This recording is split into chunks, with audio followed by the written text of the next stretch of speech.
വ്യക്തമായ മതിയായ തെളിവുകളൊന്നുമില്ലെങ്കിലും തന്റെ പങ്കാളി തന്നെ വഞ്ചിക്കുന്നു എന്ന് പറയുന്ന അചഞ്ചലമായിട്ടുള്ള ഉറച്ച തെറ്റായ വിശ്വാസം കൊണ്ട് നടക്കുന്ന ആളുകളെ നിങ്ങൾ കണ്ടിട്ടുണ്ടോ?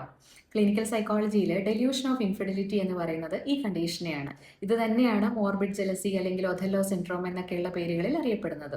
ഡെല്യൂഷൻ ഓഫ് ഇൻഫിഡിലിറ്റി ഉള്ള ഒരാളെ സംബന്ധിച്ചിടത്തോളം അവരുടെ വിശ്വാസം എന്ന് പറയുന്നത് ശരിയാണ് എന്നാണ് അവർ കരുതുന്നത്. അതുകൊണ്ട് തന്നെ അവരുടെ വിശ്വാസം തെറ്റാണെന്ന് തെളിയിക്കാനായിട്ട് നമ്മൾ എന്തെല്ലാം തെളിവുകൾ നിരത്തി കഴിഞ്ഞാലും എത്രയൊക്കെ റിയഷുറൻസ് കൊടുത്തു കഴിഞ്ഞാലും അവർ കൺവിൻസ്ഡ് ആവണമെന്നില്ല.